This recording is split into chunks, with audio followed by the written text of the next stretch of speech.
بسم اللہ الرحمن الرحیم۔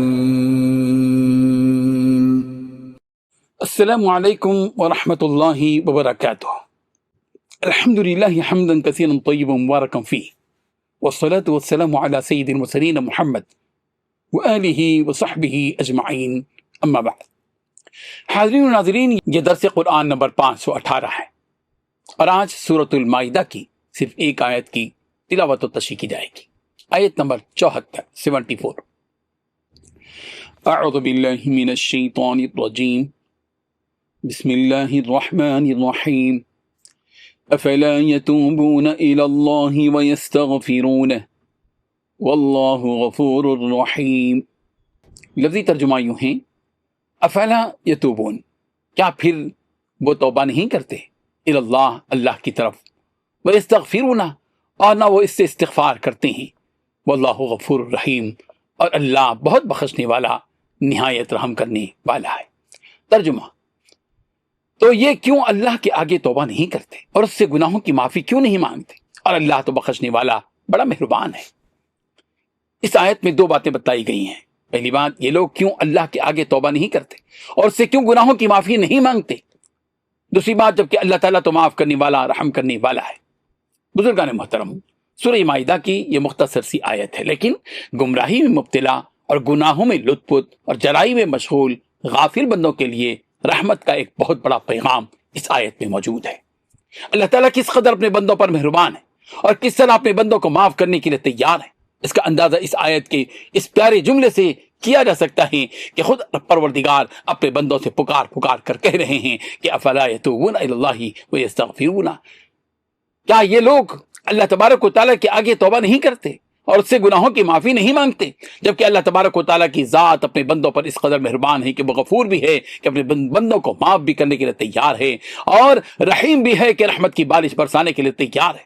توبہ اور استغفار، یہ دو الفاظ اللہ کے ایک بندے کے لیے بہت بڑی نعمت ہے۔ اللہ تعالیٰ نے مجرم اور گنہگار بندوں کے لیے اپنی مہربانی سے توبے اور استغفار کا جو دروازہ کھلا رکھا ہے، یہ پروردگار کی بہت بڑی نعمت ہے۔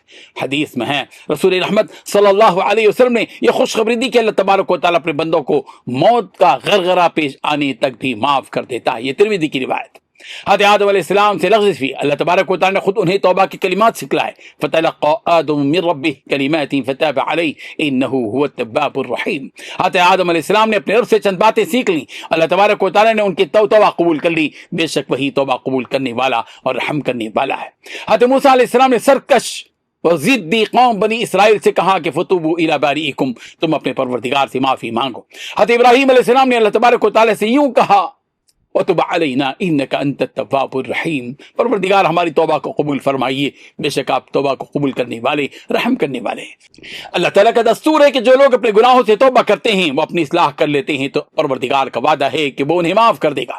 إِلَّا الَّذِينَ تَابُوا وَأَصْلَحُوا وَبَيَّنُوا فَأُولَئِكَ أَتُوبُ عَلَيْهِمْ وَأَنَا التَّوَّابُ الرَّحِيمُ، سورۃ البقرہ، آیت نمبر 160۔ ہاں، وہ لوگ جنہوں نے توبہ کر لی اور انہوں نے اپنی اصلاح کر لی اور چھپائی ہوئی باتوں کو کھول کھول کر بیان کر دیا، تو میں ایسے لوگوں کی توبہ قبول کر لیتا ہوں، اور میں توبہ قبول کرنے والا اور بڑا رحمت کرنے والا ہوں۔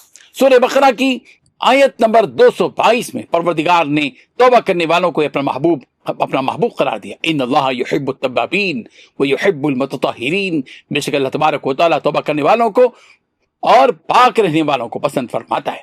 اللہ تعالیٰ یہی چاہتا ہے بندوں کی توبہ کو قبول کرے۔ سورہ نساء کی آیت نمبر 47 میں یہ بات کہی گئی، واللہ یرید ان یتوب علیکم، اللہ تعالیٰ چاہتا ہے کہ تمہاری توبہ قبول کرے، اور بندوں کے لیے اسی میں بہتری اور بھلائی ہے کہ وہ اللہ تبارک و تعالیٰ سے توبہ کرے۔ سورہ توبہ کی آیت نمبر 3 میں یوں فرمایا گیا، فَإِن تُبْتُمْ فَهُوَ خَيْرٌ لَكُمْ، بس اگر تم توبہ کر لو تو یہ تمہارے حق میں بہتر ہے۔ سورہ توبہ کی آیت نمبر 104 میں رب ذوالجلال نے یوں فرمایا، أَلَمْ يَعْلَمُوا أَنَّ اللَّهَ هُوَ يَقْبَلُ التَّوْبَةَ عَنْ عِبَادِهِ وَيَأْخُذُ الصَّدَقَاتِ وَأَنَّ اللَّهَ هُوَ التَّوَّابُ الرَّحِيمُ، کیا ان کو یہ خبر نہیں کہ اللہ تبارک و تعالیٰ ہی اپنے بندوں کی توبہ قبول کرتا ہے اور وہی صدقات کو قبول کرتا ہے، اور یہ کہ اللہ ہی توبہ قبول کرنے والا اور رحم کرنے والا ہے۔ اللہ تبارک و تعالی ہم سب کو اس آیت کی روشنی میں پروردگار کی جانب اپنے گناہوں کی اعتراف کرنے کی، سچی توبہ کرنے کی، اور اگلی زندگی کے لیے اپنی اصلاح کر لینے کی توفیق عطا فرمائے، آمین۔ وآخر دعوانا ان الحمد للہ رب العالمین۔ ڈیلی درس قرآن کو سبسکرائب کیجئے، اپنے تاثرات اور مشورے ارسال کیجئے، اور متعلقین کے گروپ بنا کر انہیں روزانہ درس قرآن بھیجیں اور اجر ثواب پائیں۔